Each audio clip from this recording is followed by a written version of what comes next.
Conference. I myself come from a slightly different community, so I think this conference is called Casimir and van der Waals, but I think it's fair to say that it's more represented from the Casimir side, although we did have several talks connected to van der Waals. And myself, I learned a lot, so I'd like to thank you for trying to get synergies between the Casimir and van der Waals communities.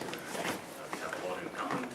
I hope to get there by the end of my talk, where I demonstrate how we can connect to larger scales, also from the point of view of van der Waals, computing van der Waals interactions. I also learned something new here. So I thought that I work in a small university in a small country, in Luxembourg, but it turns out that Hong Kong actually is a much smaller country. So Luxembourg is 2.5 times larger than Hong Kong, but it only has about 500,000 people compared to 7.5 million people in Hong Kong. And very rich. It's very rich. Yeah. GDP is very high, but it depends how you normalize it, because they do it in a different way. Because you have 200,000 people coming every day into Luxembourg from the neighboring country. Anyway, so what I will try to, so we've, as I said, I think I learned a lot about the Casimir physics from different talks, experimental and theoretical talks. But I think one thing which has not been present too much is the discussion of the van der Waals physics. So in many talks, they had said, well, van der Waals interactions are no longer important because if you do simple approximations, as people do, for example, by summing over Lagrange potentials, in real molecular systems, this interaction actually vanishes at about 10 angstrom or so for energy scales that are important for chemistry or biology, right? So in principle, it's a very short range interaction, but it turns out that's not true at the nanoscale, and I will try to demonstrate this.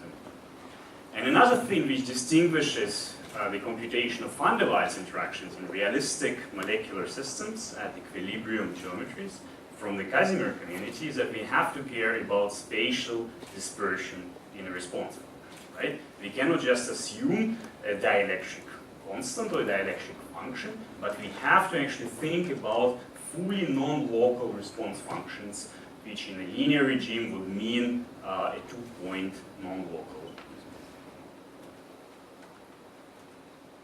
Also, I think that we've had a lot of discussion about metals and dielectric systems, but of course, if you think about molecular systems in chemistry and biology, you cannot neglect van der Waals interactions. All of these systems, their structure, their stability, and their functionality is essentially determined by van der Waals interactions, right? If you think about the structure of such complex proteins, or ubiquitous liquid, right, water, or molecular crystals, such as drugs or explosives, all of them are essentially bound by van der Waals interactions. The same happens for, of course, molecules interacting with surfaces, and so on and so forth. A unifying theme in the systems I have on the slide is that they are heterogeneous systems. So again, the response is extremely heterogeneous, and you cannot represent it by a continuum dielectric. Right? If you perturb your protein here, the response here will not be the same as the response somewhere over here, although the distance between the 2 points is the same. Right? And that's why computing van der Waals interactions in such heterogeneous systems is a complicated thing.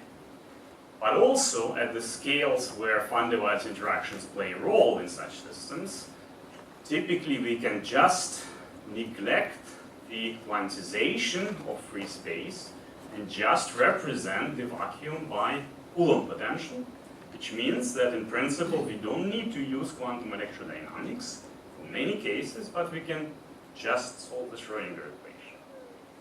Now, of course, solving the Schrödinger equation is also not such a simple task for more than one electron, right?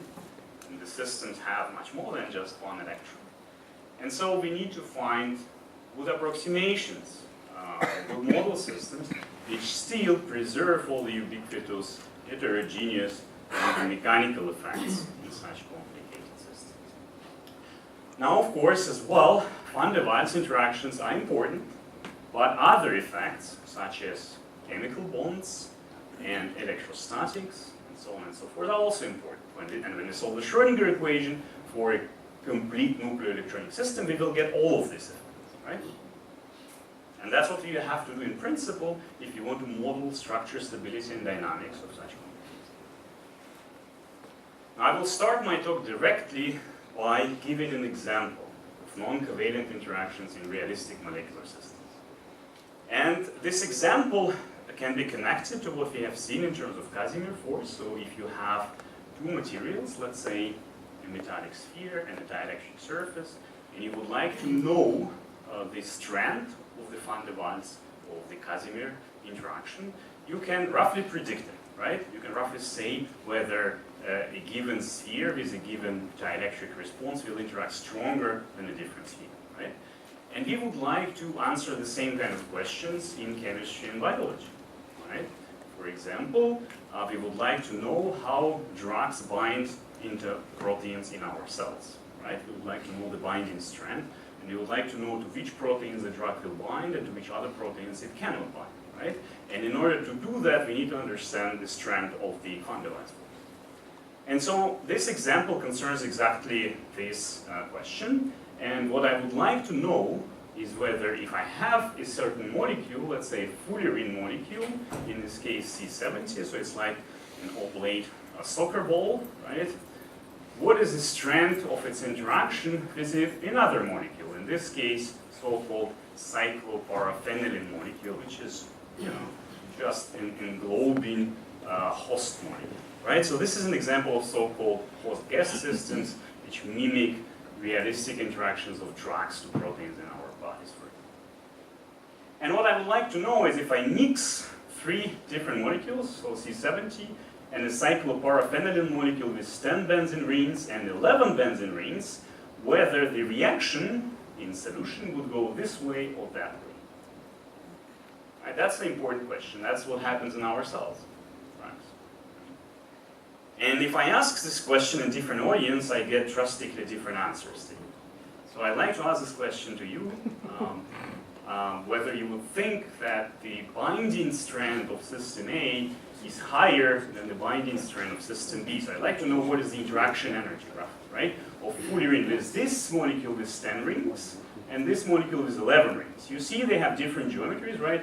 And the distances between the benzene rings here and here are slightly different. This is an angstrom, not nanometers or microns. Right? This is angstrom. It's 3.4 angstrom in this case, and 3.6, 3.7 angstrom in this case. Right? So who votes for molecule A as being the most stable one?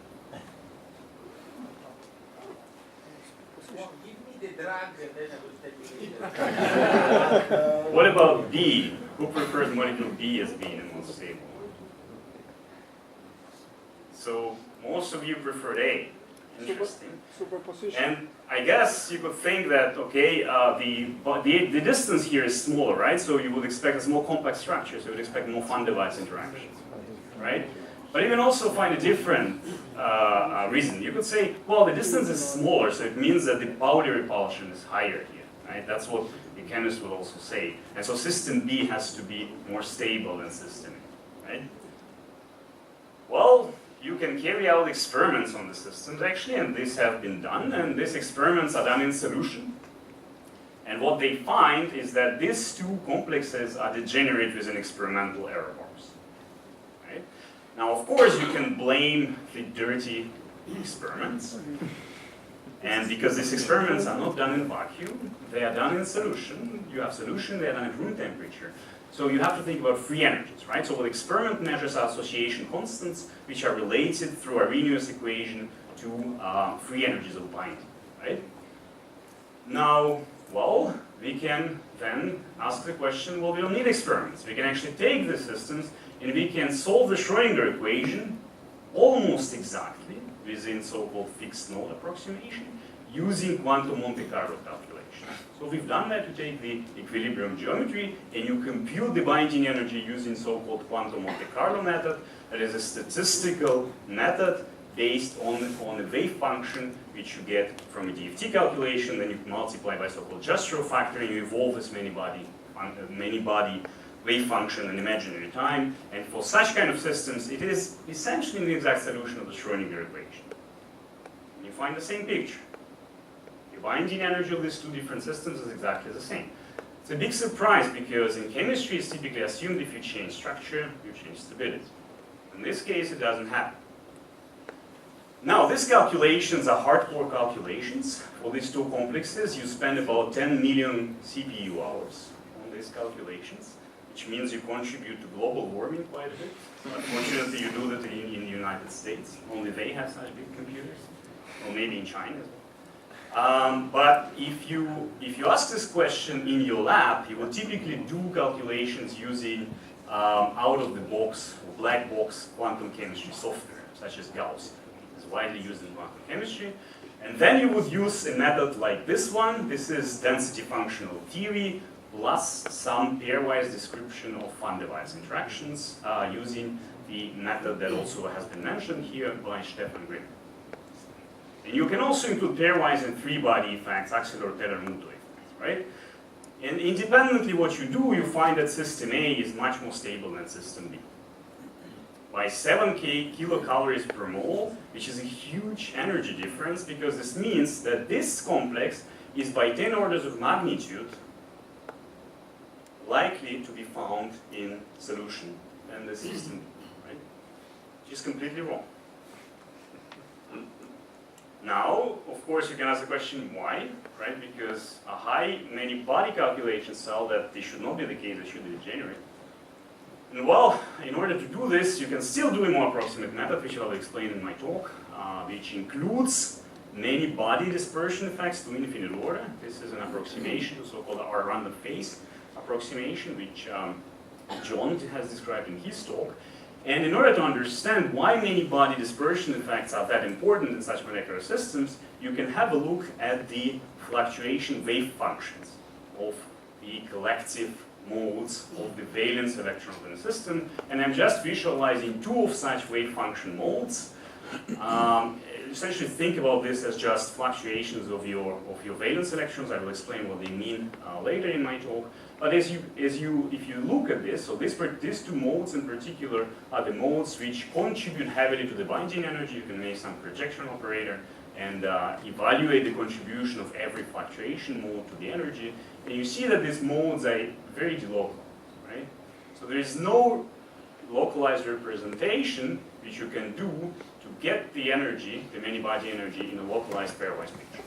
So this just visually demonstrates the importance of collective fluctuations and their contributions to the binding energy of such molecular bonds. Now I can ask another question which might be a bit more relevant to this audience. And this is, now I have a surface, a metal surface, which have been mentioned quite a bit. So I have a gold surface, a silver surface, or a copper surface. And I want to know which is the best surface to bind benzene molecule, which is a fundamental aromatic, prototypical aromatic molecule. You can also do these experiments, and you can you can try to answer this question. And again, when I ask different audiences, I get different answers for this, right? Because if you're a physicist, you will say, well, gold surface is a more polarizable surface, right? And so it should bind benzene strong. But if you're a chemist, you will say, well, copper surface is actually more active chemical binding, so copper surface should be more active to bind benzene. Now clearly these different surfaces are very different. They have different electronic structure, they have different optical properties, right? Different refraction. So the benzene binding to this surfaces should be different. Well, exactly the same case as before, that if you do careful experiments using temperature desorption spectroscopy, very carefully evaluated, without any empirical prefactors, you find that within experimental error bars, the binding strength of the benzene molecule on gold, silver, and copper is exactly the same.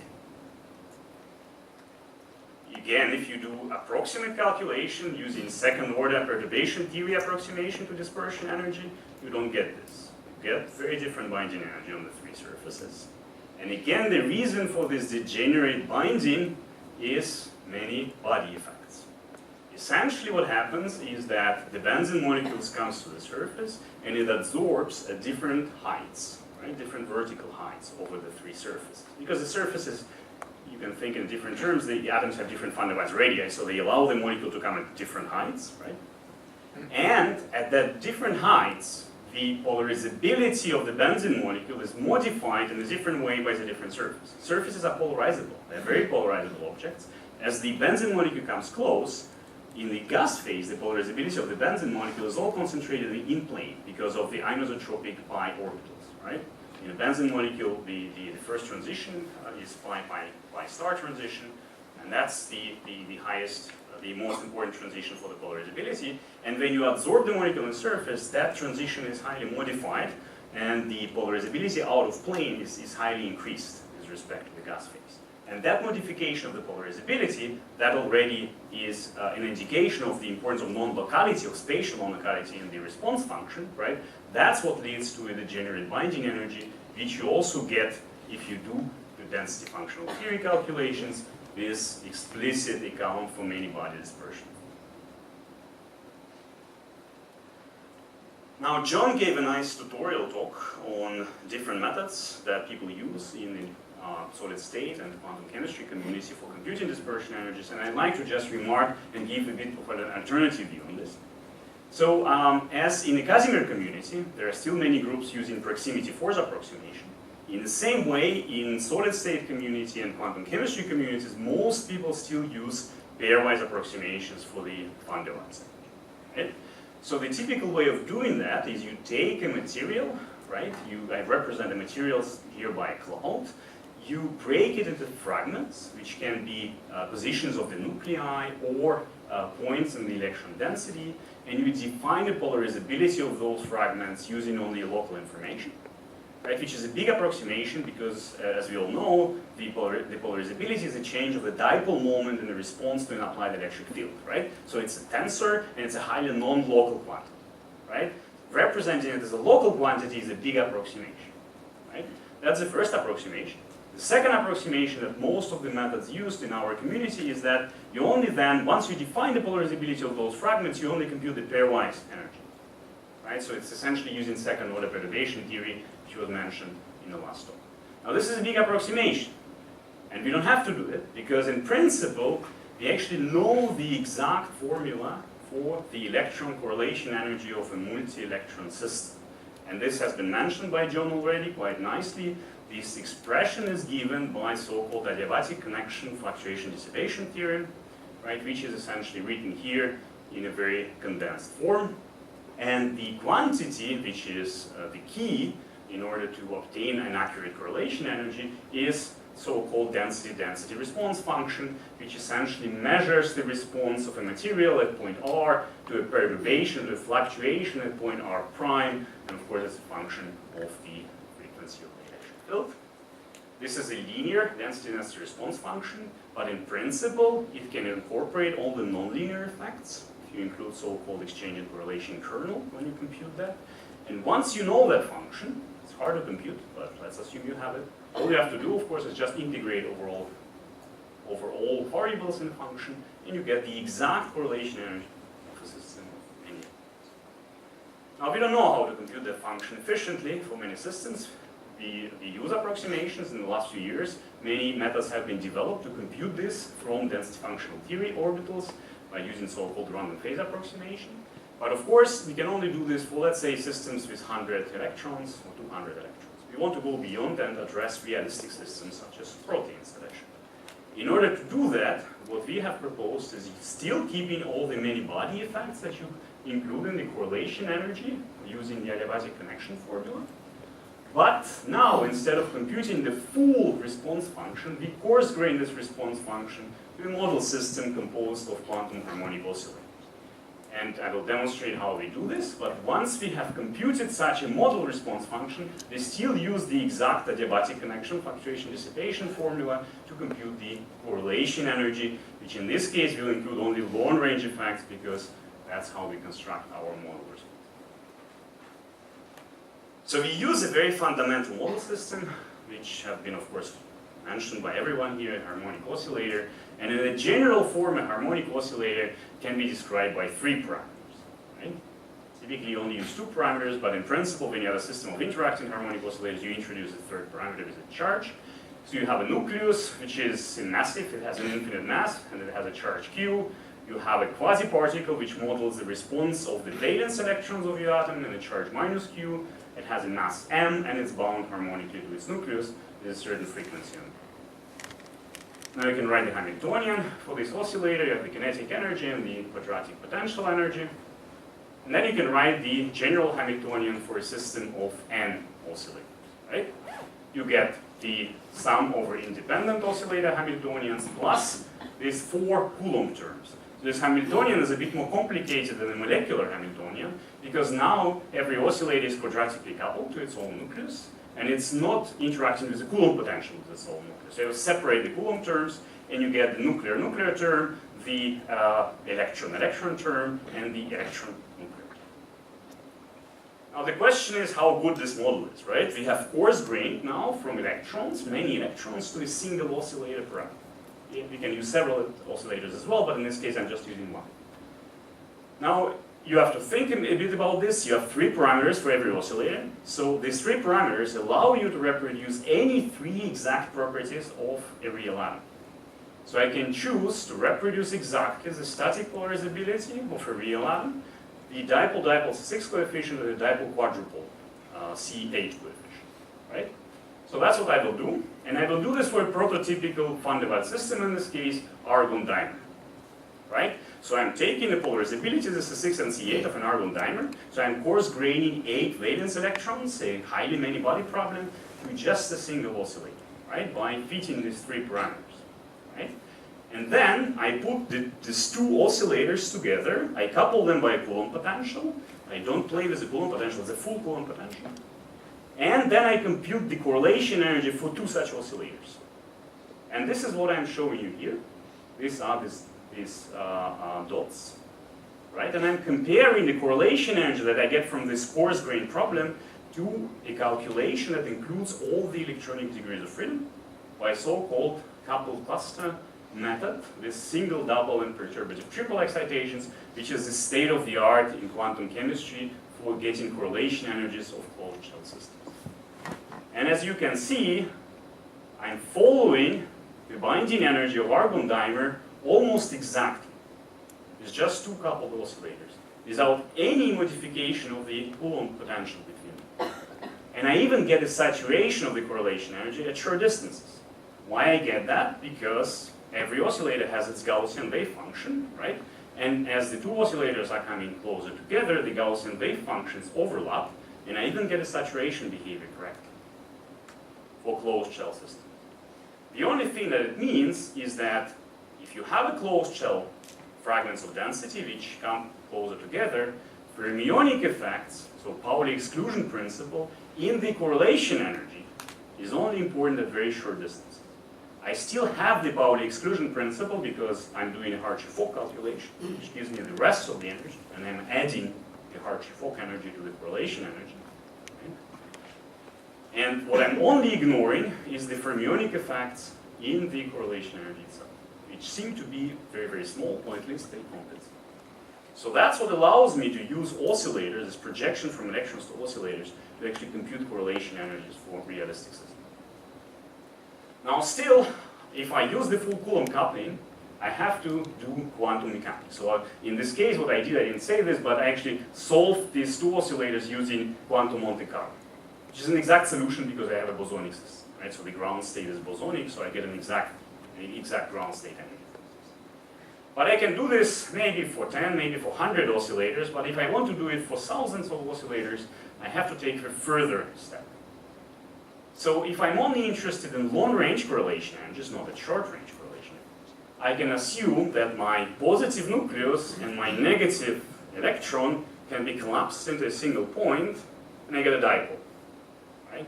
And so I'm taking a dipole approximation to the Coulomb potential. Then the Hamiltonian takes a particular simple form. You get a kinetic energy, a potential energy, and then dipole-dipole coupling between oscillators. And because dipole-dipole coupling is bilinear in Cartesian coordinates, I can do a normal mode transformation and diagonalize this Hamiltonian exactly and get a correlation energy by just simple matrix diagonalization. So I can diagonalize matrices which are very large, so I can now do calculations for thousands, even millions of atoms. with some linear algebra. Now, of course, I still haven't solved my problem because if I have a real system, I need a way to parameterize my oscillators, right? In the case of argon, I know its response parameters from scattering experiments, for example. But in a real system, I don't have the parameters, right? If I have to fit them, I can get nonsense. So I have to somehow obtain the parameters from first principles. And that's what we have essentially proposed in 2009. We found a way to obtain oscillator parameters directly from ground state electron densities of a system of nuclei and electrons. So what we do is we do a DFT calculation. We obtain an electron density for a molecular material. We project the density on the atomic fragments, and we integrate the volumes of those fragments, which allows us to define static polarizabilities and excitation frequencies as functionals of the electron density. And this can be done for an arbitrary system for which you can do an electronic structure. And if you have a system of mean atoms, you will not do any full electronic structure calculation. This information is still locally for you. Then, once we have obtained those parameters, our method, which we call MBD, which stands for many by dispersion, and we couple this with an underlying DFT functional, in density functional theory, is consistent in 3 steps. So first we again project a system of real electrons described by their electron density to this auxiliary system of coupled quantum harmonic oscillators. Because we don't use the full Coulomb potential, we are still missing short-range electrodynamic screening effects, which we have to include by solving the Dyson-like electrodynamic screening equation, essentially RPA, with a short-range dipole potential, and then we couple the oscillators with a long-range dipole potential, and we solve diagonalize the Hamiltonian and get the long-range correlation energy, which includes all the many-body effects to infinite order, because essentially you can prove that for oscillators, solving the Schrödinger equation is essentially equivalent to so-called random phase approximation. Let's have 5 minutes. Okay, so let me just give 2 examples of what new effects we can find once we apply this MBD method to realistic systems. So one particular striking example was we try to assess. So when people model nanostructured materials, for example, doing a study of self-assembly between fullerenes and graphene, or fullerenes and nanotubes, you typically use very simple Lennard-Jones potentials, which have fixed van der Waals coefficients in them, right, or Hammacher constants, as they are called in the Casimir theory, right? And these Hammacher constants typically depend on hybridization states, and they change by around 10 to 20%, depending on the material. And so we were interested if this is the case, and of course, if you think about static polarizabilities, it's well known that the static polarizability is a very non-active quantity, but people typically assume that Hammacher constants are quite active. So, well, once we have this Hamiltonian, we can diagonalize it, and we can actually compute the fully screened, fully interacting polarizability of different systems by representing every atom with an oscillator and solving the Schrödinger equation. And what we get then is that the 6 coefficients, right, or the effective van der Waals 6 coefficients, or Hammacher constants, for these different carbon nanostructures can change by an order of magnitude depending on the topology and dimensionality of the system. Right? Not just by 10 or 20%, which is what people use in widely employed force fields, but by an order of magnitude. Right? Which would, of course, have a large effect on the self-assembly of all these different systems. My final example concerns the performance of this method in general for materials at equilibrium distances, right? So we can find new physics, right? We can identify huge variations in Hammacher constants, but we would also like to know whether we are predictive, or how predictive we are, compared to experimental binding or cohesive energies of solids, for example, or to interaction energies of molecules, such as benzene dimer or this large supramolecular host gas systems. And so we have actually quite large databases in the quantum chemistry community for these systems here, and there are very good sublimation enthalpy data for crystals, and so this gives you a very reliable data set of different systems to compare your calculations against, right? Now, a large part of the binding in all these systems comes from van der Waals interactions, right? But it's not the only thing. You also have to do the underlying electronic structure and underlying DFT calculation to which you couple your van der Waals energy to when you compute the binding energetics of the systems.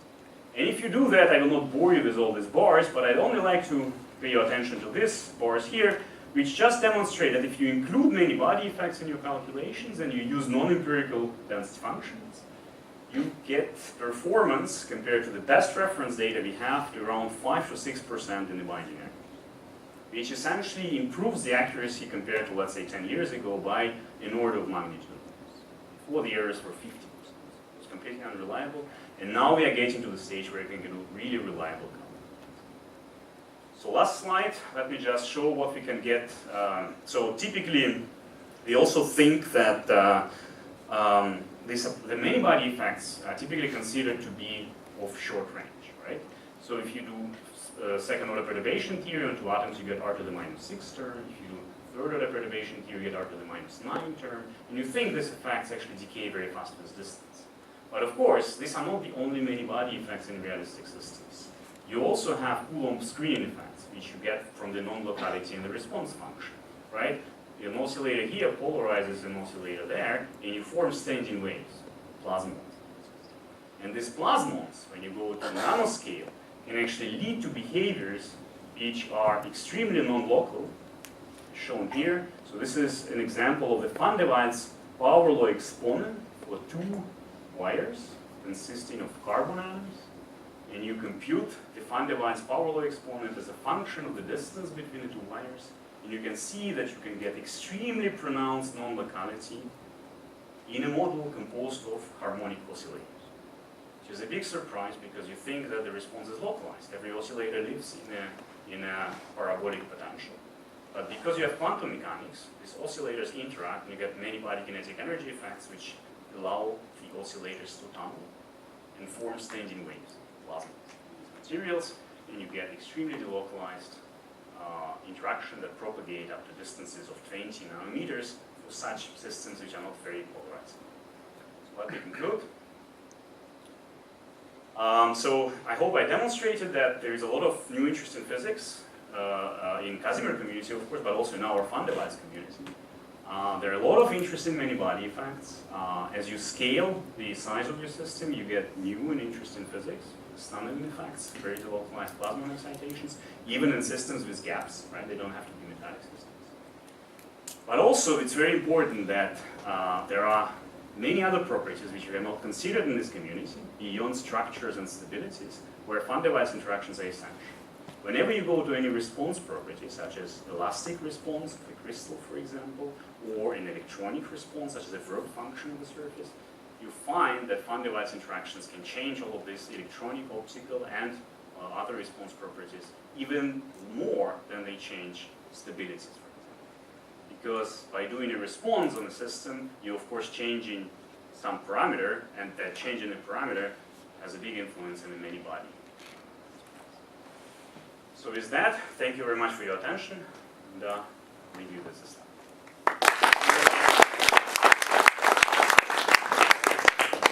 So the talk is open to questions. Rudy? One question. Solvent. How do we deal with solvent? Well, I've not shown this in a talk, but there's a lot of work ongoing now on Van der Waals interactions in water, where one does explicit first principles molecular dynamics to assess all the different anomalies of water. And the inclusion of Van der Waals interactions has a big effect on all of these properties. When you say first principles, what does that mean? DFT plus dispersion. Another? Yes, I found your talk to be very clear and totally fascinating, so thank you. I have two quick questions. Can you handle the fullerene plus benzene cage system that you presented at the beginning with your DFT plus MBD? And then the other thing is the argon dimer calculation that you showed. There's something special about noble gas ions or atoms that makes that particularly amenable to that model. Would it work with any atom equally well? Yeah, so regarding the first question, actually, yes, we did have already DFT plus MBD calculations. Maybe I went through this very fast, but so we can do these calculations for thousands of atoms. The cost of the underlying many body calculation is actually smaller than the cost of the underlying DFT calculation, unless you go to extremely large systems. So that it has a negligible cost. Now, regarding the second question about the rare gas, So yes, so rare gas atoms are definitely much simpler than other closed shell atoms as well. So if you try to compute things like alkali dimers, you'll get a problem because you get a very complicated electronic structure from the start. You get a multi-reference effects. However, if you look at long-range interactions, then the model is still quantitative because it reproduces exactly the properties of the long-range response. Right? So in the long range, it will still work very well.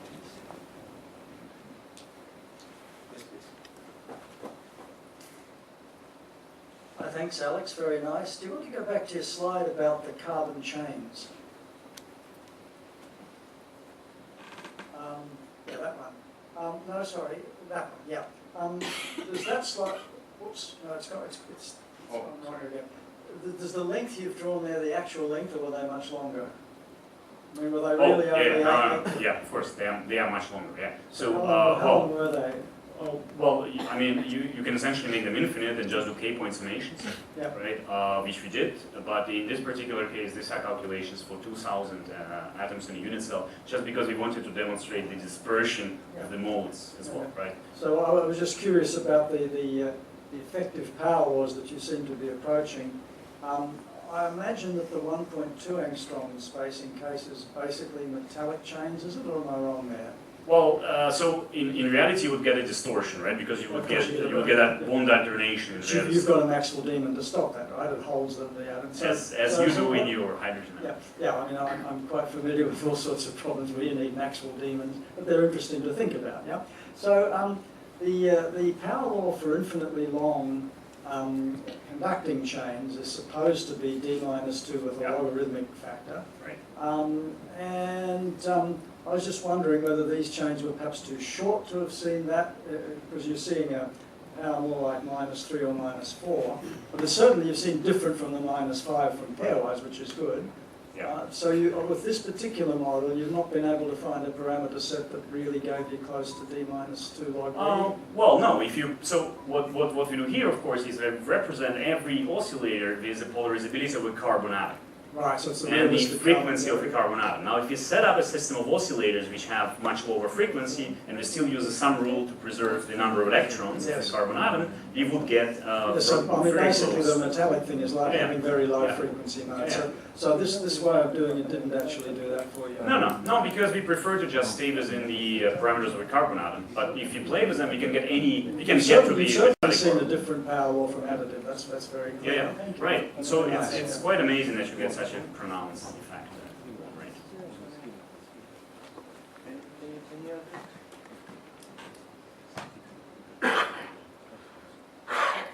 So if there is nobody else, then let's thank our speakers.